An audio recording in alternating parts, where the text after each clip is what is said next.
6 days, the people of Maharashtra and Haryana will choose their next government. These are state elections that are being watched closely because they are the first major election since the 2019 Lok Sabha polls where the BJP won with a landslide majority. These are also elections where the opposition largely seems missing in action. While in Maharashtra, the NCP is under fire over the Enforcement Directorate's investigation into Praful Patel's alleged links with the Dawood aide, the Congress is in complete disarray. In Haryana, infighting in the Congress in a split opposition may just see ML Khattar romping home once again. So what's the big picture emerging from Haryana and Maharashtra polls? Have national issues overshadowed state issues in these elections? Will BJP be carried through riding on Lok Sabha polls' mandate? Will a complete disarray in opposition rank and file aid the BJP? Has the Congress become irrelevant after its implosion? Has BJP's risky chief ministerial bets, whether Devendra Fadnavis in Maharashtra or ML Khattar in Haryana, actually paid off? To speak on all this and more, I am joined this evening by Professor Sanjay Kumar, Director at the Center for Study of Developing Societies, CSDS, Rashid Kidwai, Visiting Fellow at ORF, Observer Research Foundation, Sanjeev Srivastava, Political Commentator, Smita Gupta, Senior Fellow at the Hindu Center for Politics and Public Policy, Amitabh Tiwari, Political Commentator, and Tejas Mehta, Political Commentator. Welcome to all of you, and thank you for joining us today. Sanjay Kumar, let me start by asking you, I don't think there have been too many opinion or pre-polls, but is this not one of the dullest state elections and campaigns we've seen in a while? And what does that tell you about the bigger picture of Indian polity right now?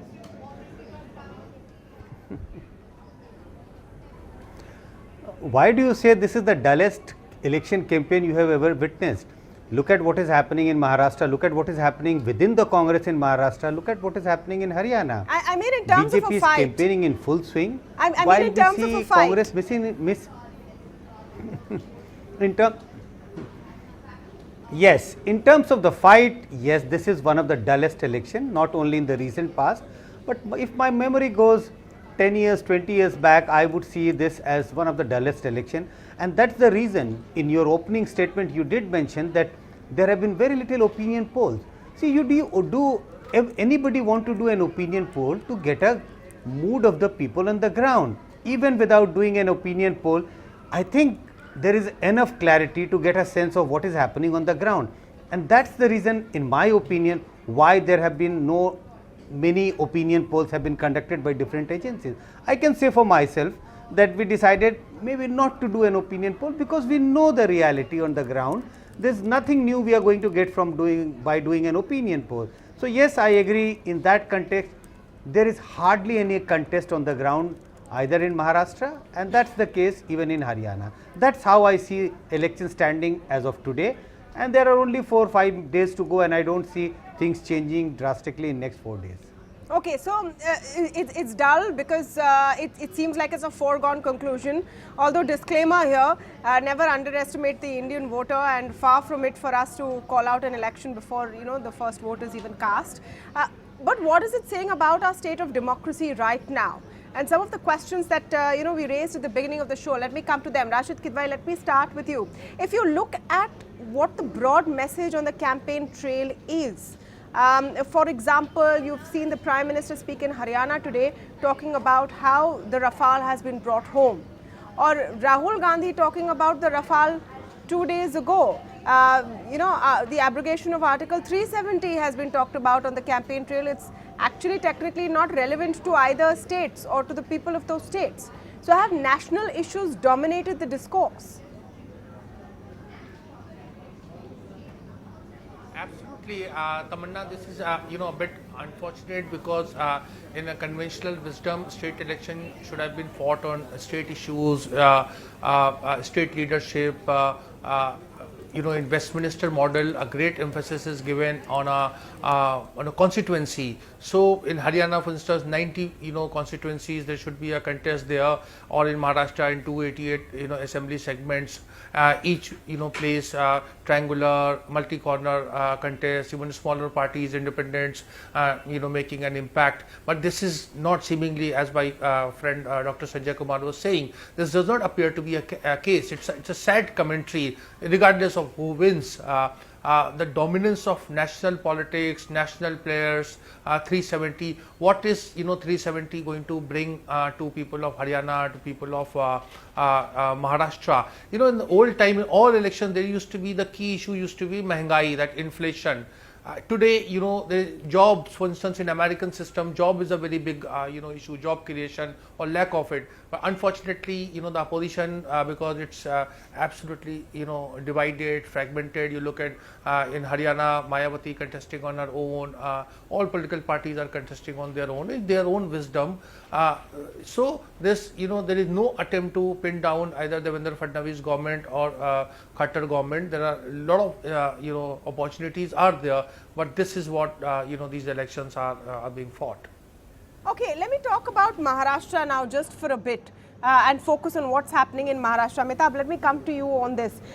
So far, it seems like the major opposition party is the NCP, and maybe there is more of a fight between the BJP and the Shiv Sena than even the BJP, Sena and Congress and NCP. How do you look at the Maharashtra picture, and why has it come to this situation? Remember in 2014 when Devendra Fadnavis was named Chief Minister, people were wondering how that could work out, a Brahmin Chief Minister, for the first time in Maharashtra. It seems to have worked out pretty well for them. You see, what has happened is that it's not only that during the election time the opposition parties have to make or attack the government. It also counts for the past 5 years what has happened. In Maharashtra, what has happened is that the leader of opposition of the Congress was actually allegedly a stooge of the BJP and the Sena, and he was working in cahoots with the BJP and the Sena. So they were not able to attack the government on important issues. Even during the election, they are not able to attack the government on important issues or the state issues. Even Rahul Gandhi is talking about Rafale. I mean, so what would Modi talk about? Modi would talk about Article 370 and the Balakot airstrikes, triple talaq, etc. So what has happened is that Shiv Sena has occupied the opposition space in Maharashtra. It is actually the Shiv Sena which was attacking the government for the past 5 years, and only in the last 6 months it has more or less accepted the fact that it is now the junior partner in the alliance, and kissed and made up with BJP and contested in Lok Sabha elections, as well as they are contesting on fewer number of seats in the Vidhan Sabha. See, what BJP's strategy is that it ignores the dominant caste or class group in the states, which is the Marathas here or the Jats in Haryana, and consolidates the other caste groups against the dominant caste group, which is the Marathas here. That is very easy to do because most caste groups are not happy or antagonistic towards the dominant caste groups, and then it forces the dominant caste group to fall in line. Like here, even the Marathas were not, even after it made a Brahmin the chief minister, which is just 4% of the population, Marathas had to come on the streets and demand for reservation. Then it accepted the reservation demand, and then even now the Marathas are voting for the BJP. A lot of Maratha leaders, including the descendants of Shivaji, are jumping the ship and joining the BJP to be in the power corridor. No, so the BJP has become like a hold all, attracting people from all parties. Sanjeev, is that how you're seeing the entire political landscape now emerge? Even in May this year, when the BJP came back with an even bigger majority, it may have been hard to predict such a massive collapse of the opposition and irrelevance that the Congress has driven itself into. See, there are a few big picture points which one will have to consider. Remember, let's go back in flashback. In the run up to 2019 Lok Sabha elections, if you remember, people were talking of a BJP win, but not many people were talking of such a landslide at 300 plus. So the massive impact, the psychological impact of that victory, which kind of pushed Modi Amit Shah combination right ahead, like 30 years back in film industry, 1 to 10 was Amitabh Bachchan. So the political landscape got completely dominated by them, and the other people who were trying to put up a fight and hoping for a better showing for themselves have been completely demoralized. So that impact of 2019 win continues, and we see that ripple effect in Maharashtra and Haryana, number one. So Mr. Modi's popularity remains intact, and as is well known, he will stick to national issues, Article 370. So going to Haryana and challenging the opposition that whether they will go back on Article 370 and reintroduce it. Now that's the kind of politics that the BJP central leadership does.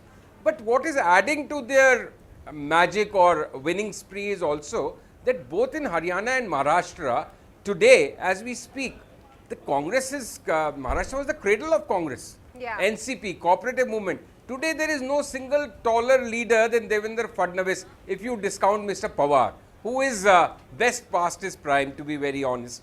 So Devendra Fadnavis, number one leader of Maharashtra, most popular guy, and willy-nilly, who could have thought 5 years back that in 2019 one will be saying that Manohar Lal Khattar has emerged as the tallest leader of Haryana. He has polarized the polity into Jat and non-Jat, and Mr. Huda and company have fallen by the wayside. The Jat vote is divided, non-Jats are consolidated.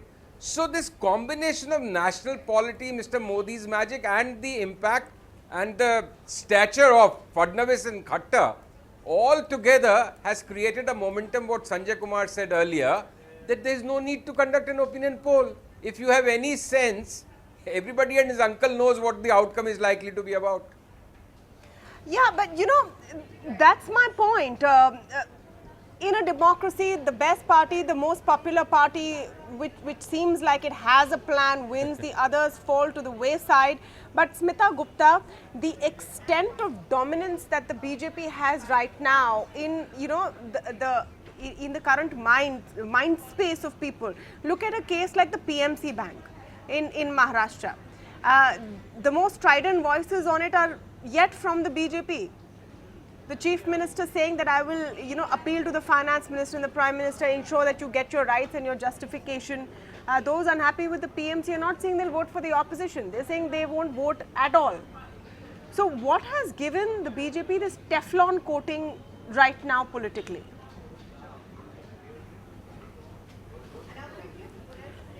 I think that the BJP and its allied organizations in the RSS have very successfully been able to play the nationalism card.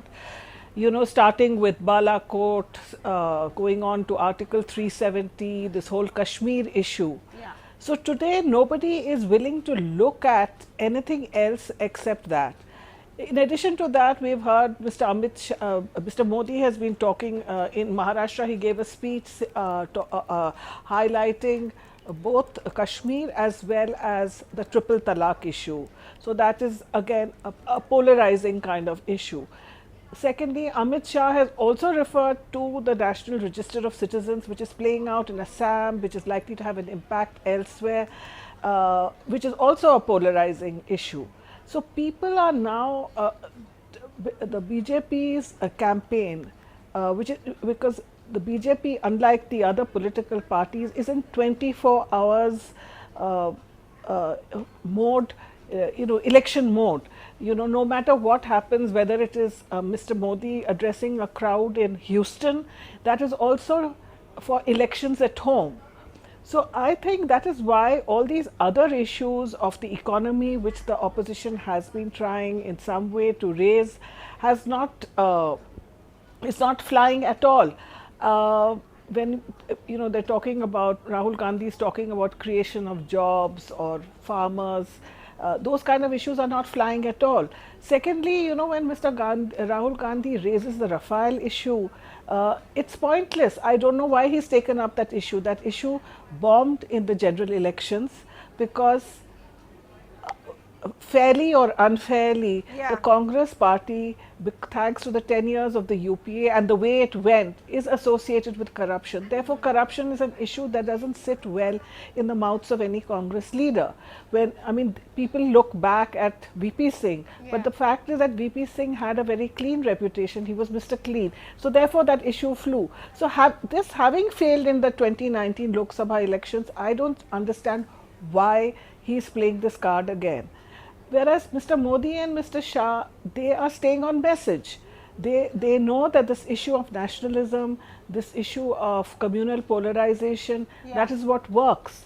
Because at the moment, everybody, you know, the public mood is such that if you keep pressing these issues, then that's going to work. And it does two things. It not only works, but it also camouflages all other shortcomings of the government, whether it's to do with creation of jobs, whether it's to do with the economy, the state of the rural economy. Yeah, like Sanjeev said, there was a phase when only Amitabh Bachchan movies work. So maybe we are in the angry young man phase of Hindi movies. I'm opening up the debate and I'll take everyone's counters. But let me come to Tejas. Tejas hasn't had a chance of an opening comment yet.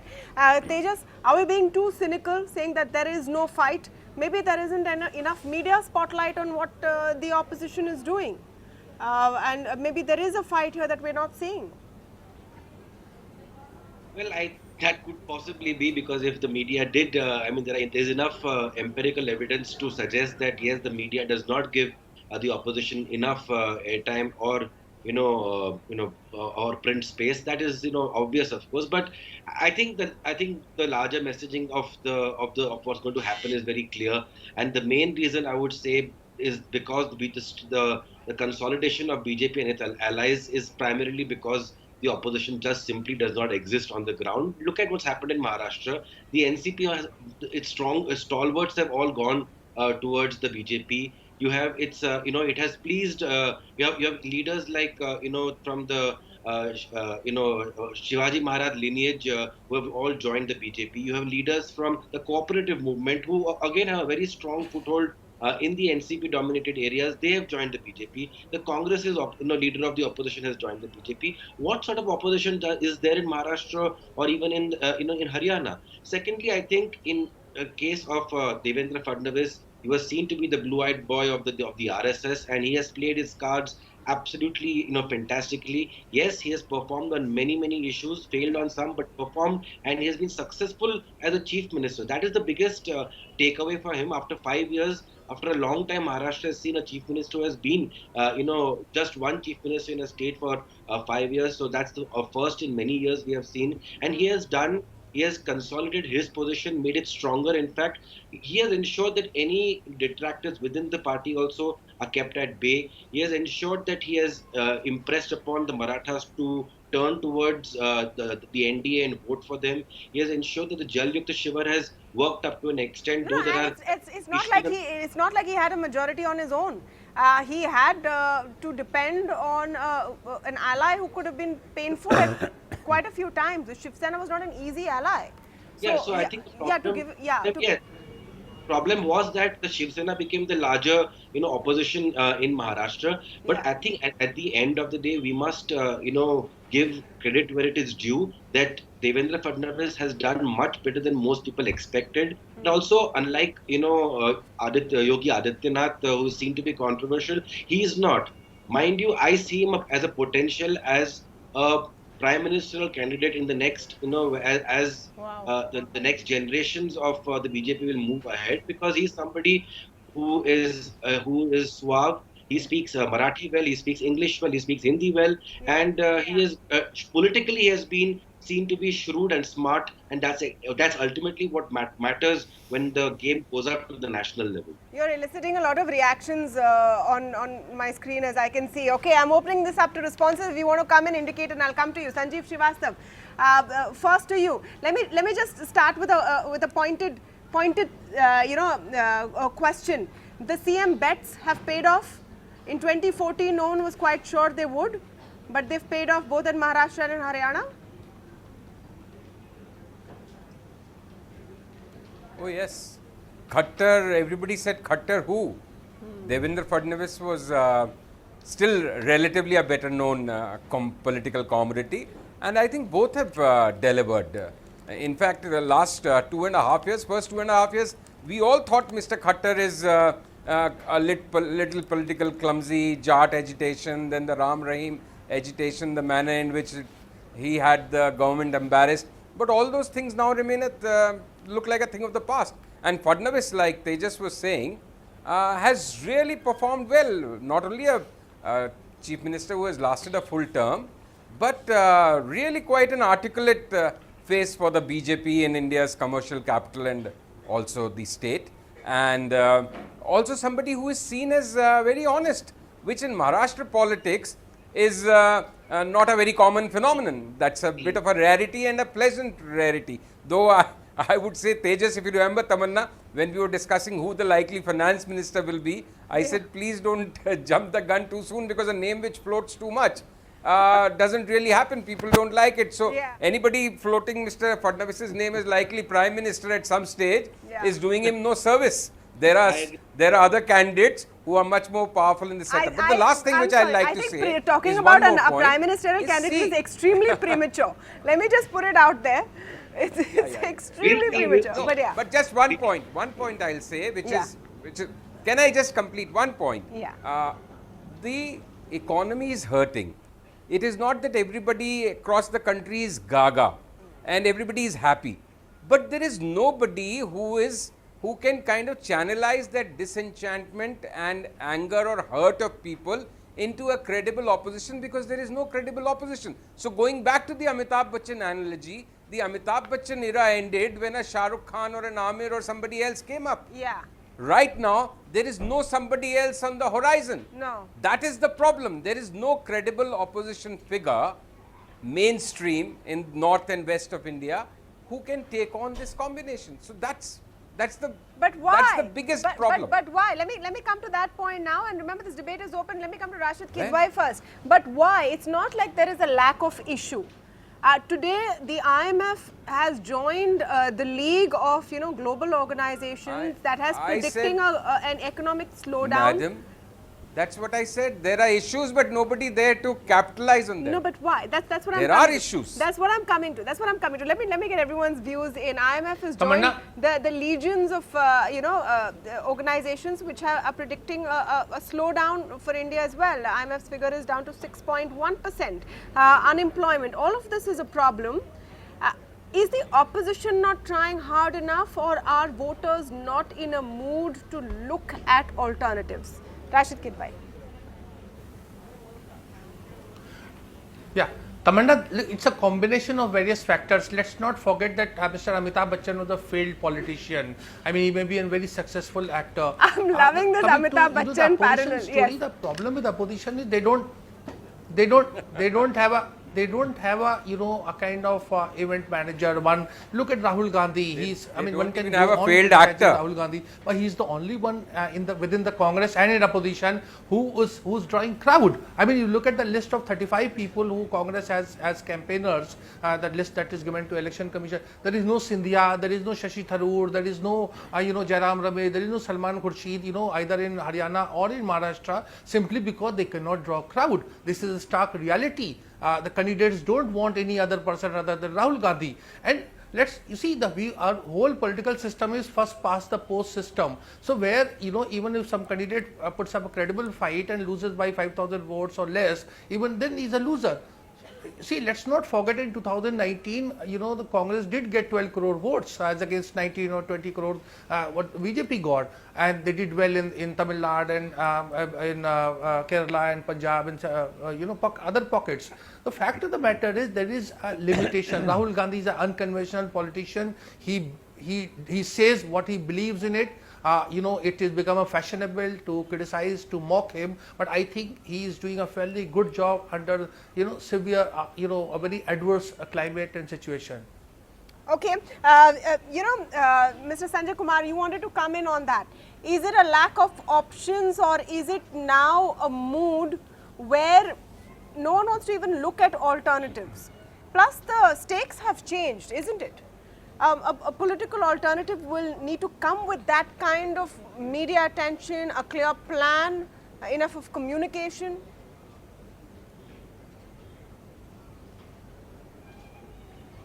See, there are multiple factors. Yeah. It would be very difficult to say this is just one factor why opposition has not been able to come up after the crushing defeat in 2019. There are multiple factors. There is a deficit of credibility among the leadership, what we call leadership deficit. When people compare leaders of various opposition parties, they find it difficult to compare those leaders with the kind of credibility Prime Minister Modi has at the moment, especially with regard to one thing, which is about honesty.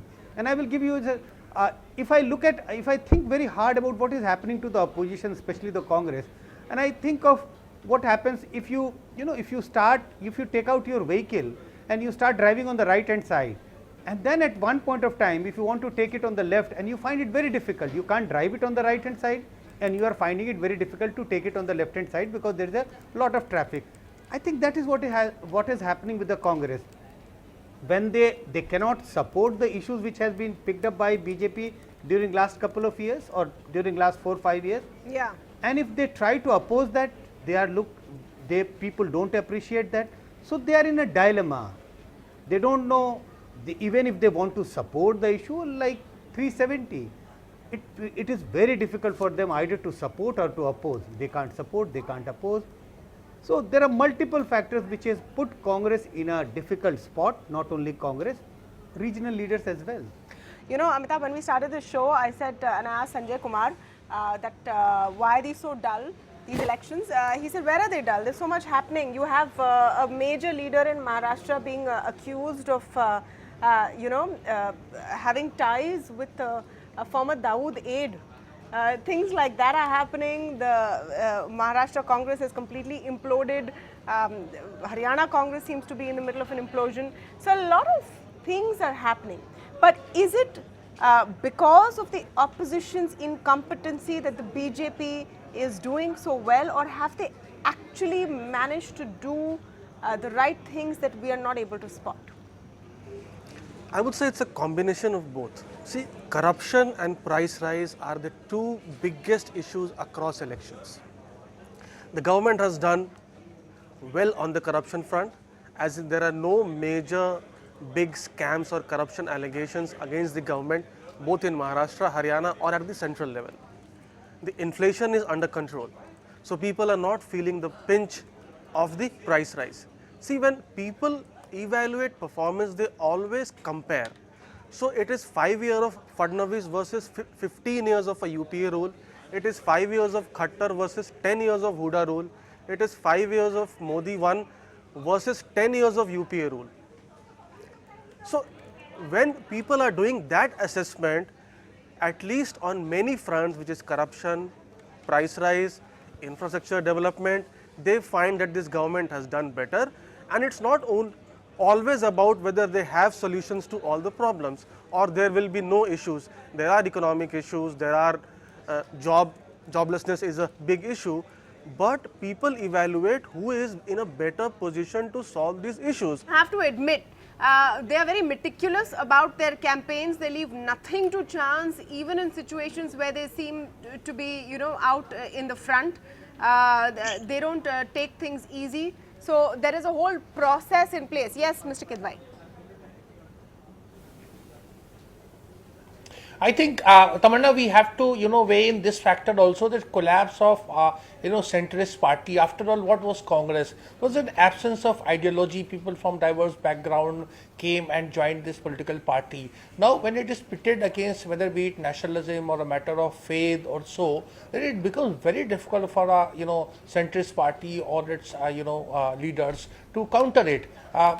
We are not giving due emphasis to that. It's not that people are not able to see what Mr. N. Ram had written, about Rafale or other thing, about pricing and other things. But they just thought, no, let it be. It's for the good of the country. whatever is happening in Kashmir, lockdown or etc., this was for the good of the country. Now, this is a narrative that is very difficult in when it comes to test of democracy. This will go on for some time. I think, regardless of whether Rahul Gandhi or Mayawati or Arvind Kejriwal, they will all find it very difficult to beat this kind of, I would say a kind of a very strong web, which is, has the narrative is very carefully curated. We are talking about, the UPA, rule. We are talking about Huda rule. We are talking about, Prithviraj Chauhan rule. Whereas the government should be judged on the performance of last 5 years. Nobody is talking about that. I mean, the good part or bad part. You look at manifesto; it's not being talked about. Now you're saying you will give Bharat Ratna to Savarkar and other people. Is this the way democracy we should have be working? shown our viewers everything which has been promised in everyone's manifesto for Maharashtra on this show. My panelists perhaps can't see it, but we have shown everything that has been promised, and some good promises have been made from all sides. But then, that's an interesting point. Sanjeev, we saw it from the last few elections. Manifestos have become so irrelevant. We saw that in the Lok Sabha elections also. I think here the manifestos actually appeared a week before the elections is a big deal. That everyone's even bothered to put it out. The manifesto has become irrelevant. The chief ministerial candidate per se, who's standing from which party, has not become the biggest issue, and national issues have gained importance. Why is that happening?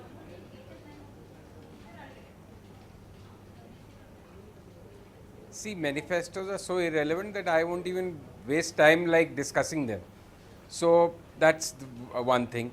I don't think state leaders have become irrelevant. Devendra Fadnavis and Khattar are very relevant and central to these elections. Yes. As much as Mr. Modi's persona and the BJP's nationalism appeal, the two leaders are relevant and central to this election, because the combination of the national appeal and Mr. Modi's magic and the kind of no alternative to Khattar and Fadnavis perception amongst voters will ultimately perhaps end in a big win for BJP in both these states. So I think state leaders are relevant.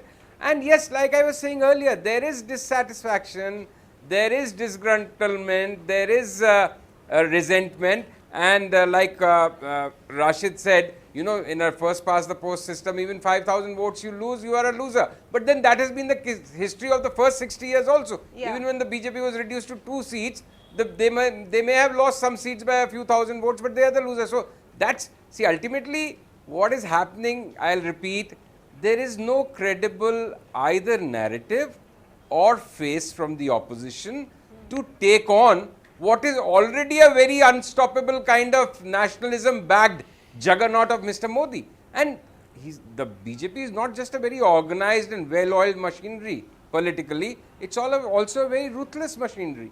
So all of these combine together to make them what they are and to reduce the opposition to what it has been reduced to. Amitabh, so are we going to see nationalism as the flavor for some time? And we've been talking about Amitabh Bachchan here, but have we effectively gone back to the early Congress kind of a regime when they were winning state election after state election? There was no other major opposition on the horizon. Have we effectively gone back to that regime? Yes, see, nationalism has become a main issue because India is a country, we've always heard that India is unity in diversity.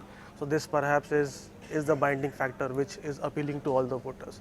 Yeah. Leadership is playing a very important role in elections. We've seen whoever defeated BJP were strong leaders: Kejriwal, Nitish Kumar, Naveen Patnaik, Mamata Banerjee. But Congress over the years, in its effort to protect the interests of the Gandhi family, it has cut these regional leaders and it has encouraged factionalism amongst all these states. So in all states there are 3, 4, 5, 6 leaders. So there is not a single leader behind which the entire party is united. BJP received 1/3 of its total votes as per a CSDS survey. If just on the face of Modi, if Modi was not the PM candidate, BJP would not have received 1/3 of its votes. So leadership is becoming very, very important. You cannot have a Rahul Gandhi coming into a Maharashtra election as an opposition leader and being lazy, not working on what are the issues in these elections and talk about Rafale, then you are playing into the hands of the BJP, which wants the elections to be contested on national issues. In fact, they've even gone a step ahead. They're also now intermingling the state and the national manifestos.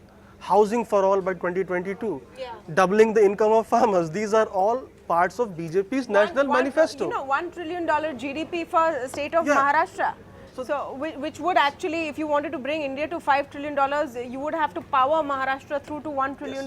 So, yeah. So they have effectively converted or trying to convert even a state election into a national or a national leadership election, and the disunity in the opposition is actually helping them.